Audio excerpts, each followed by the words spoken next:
arrested.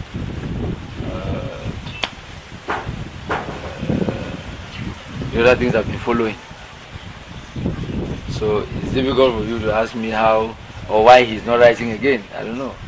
Non, je ne demande pas pourquoi. Il dit votre analyse en tant que citoyen camerounais, en tant qu'homme politique. I want to be very honest with you. If anybody takes up his pen to write, I don't know what stops him from writing. He writes. Now, he probably conquers an audience. The people he's writing to, or the people that are interested in what he's writing, will definitely consume what he writes. So, that's what I end. Ok, merci. On va sortir de cette actualité-là pour parler complètement d'autre chose. Je veux qu'on parle de la construction de l'autoroute Douala-Yaoundé. Vous avez entendu parler de cela au moins? Yes.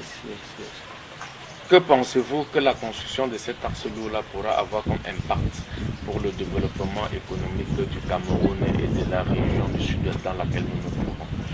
Too many things. For one thing, I want to let you know one thing. The political fallouts are enormous. That's where I want to begin. Because you discover that once again the CBN government is trying to address issues squarely, reacting to the wishes of the people. This road is going to link, like in its smaller nature, linking two major towns. One of them the political capital of this country, and the other one the economic capital. The importance of such a project cannot be overemphasized. And the fallouts of such a project will be felt at the periphery of the two major areas. Southwest happens to be at the periphery of the littoral, and nobody will want to tell you or enumerate all of the things. It's going to be like immediately you want to go to Yaoundé, in 2 hours you are in Douala, you leave Yaoundé, in 2 hours you are in Douala, and you need something in Boya, and in 30 minutes you can have it. You can have it. Yes. Things are going to be faster. Far faster than what anybody would have thought before now. But the most important thing that I want to talk about is the issue of a total reduction in the rate of accidents. And that road has cost us too many lives already in its present nature. So it is not like anybody thought that for the sake of it, it should go larger. They were addressing specific issues, specific concerns, specific preoccupations. And these are preoccupations, one of them, and the most important, is a reduction in the number of accidents that were registered on this road. And that as an auto road, movement between Douala and Yaoundé should be faster.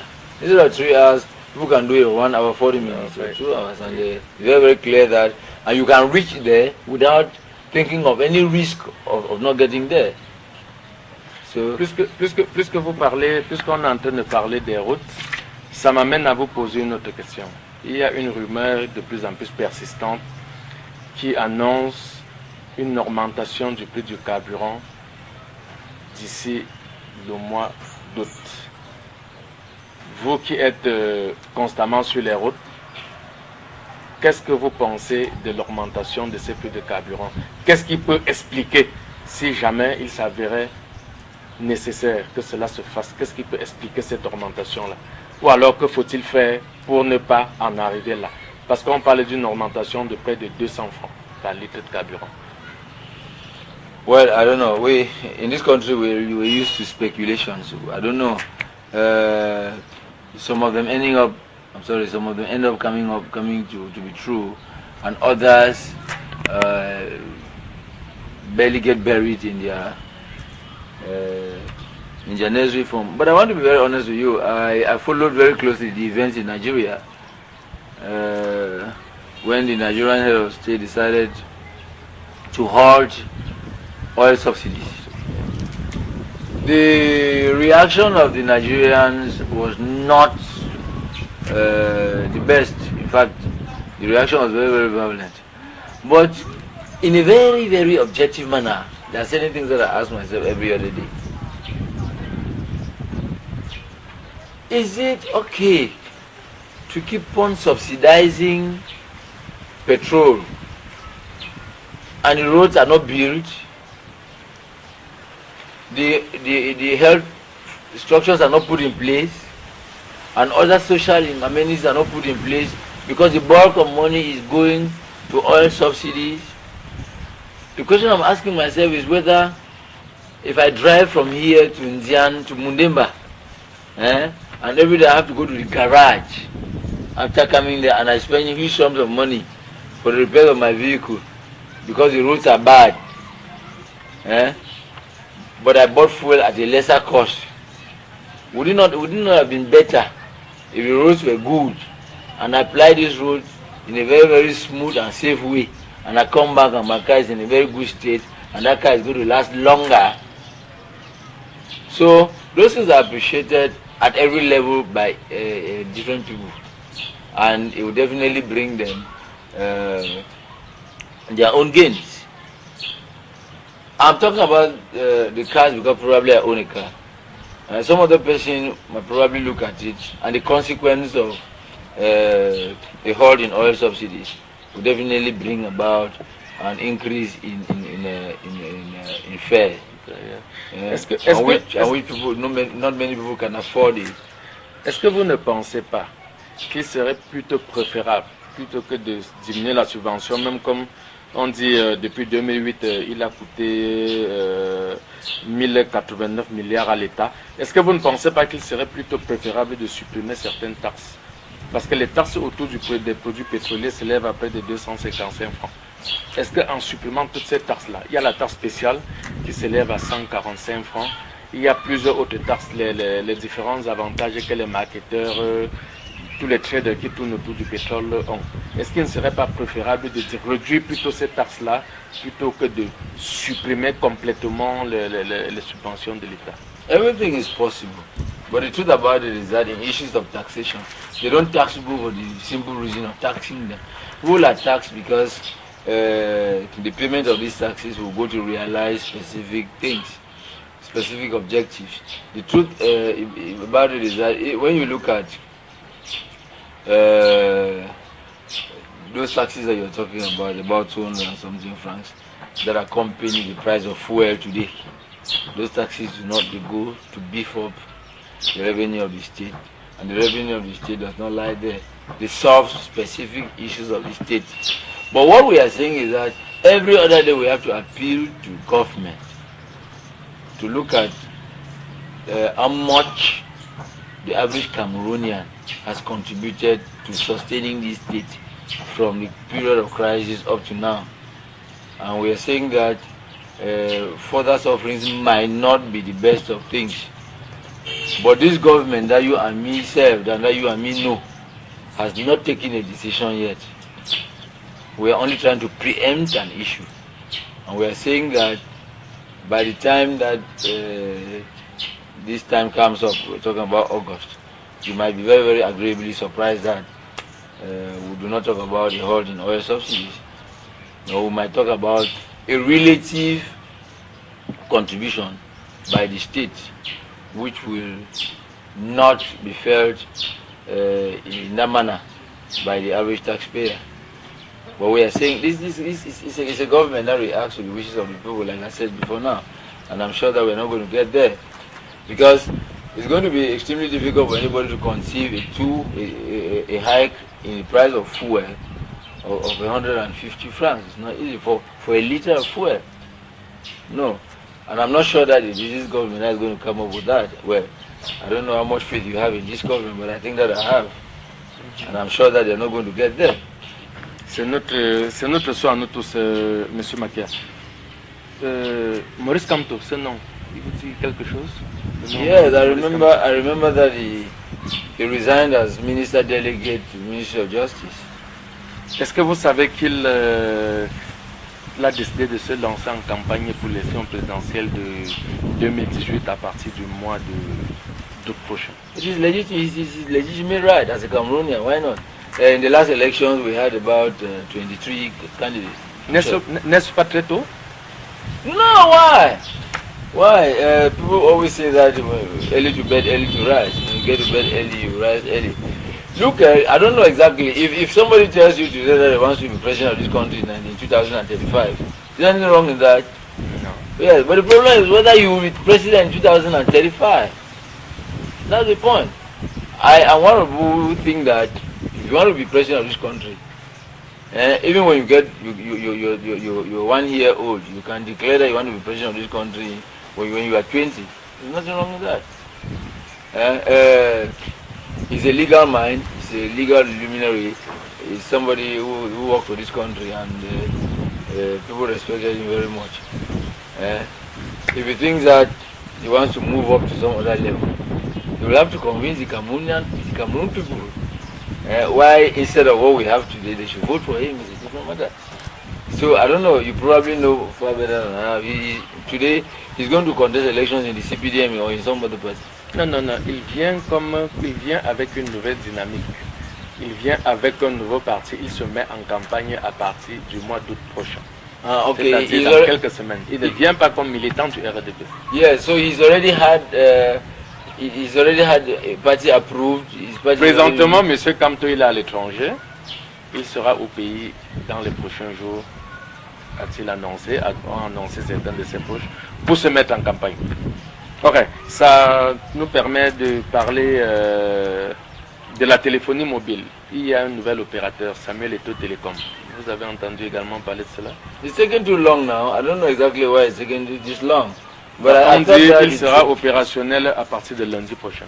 Samuel Eto'o Telecom. La minute des appels vers tous les autres opérateurs sera à 70 francs. Somebody gave me the impression that in Douala and Yaoundé, people were already using... Non, pas du tout. À Douala, il y a des gens, ça fait 6 mois que des gens ont acheté les puces. Samuel Eto'o Telecom. Mais le lancement officiel, il sera opérationnel à partir du lundi 23 juillet. It's a very good thing. Honestly, my reaction is very, very positive. The other day I saw on television that they were showing us telephones produced in this country. It's a wonderful thing, you know. Because I remember in 2010, and I was watching CRTV. They were in South Africa, and they showed us a Cameroonian who was producing telephones, I think. Yeah. So, if a Cameroonian can produce telephones out there, and we do the same here, it's a wonderful thing. We have multinational companies like MTN and Orange and which other things that we're talking about. They're already here and they're doing good business. So if we have our own son who is going to come here, install and recruit Cameroonians and reduce poverty, make it possible for Cameroonians to send their children to school and all of that. It's a wonderful endeavor, wonderful. And I just hope that some other people can emulate this example.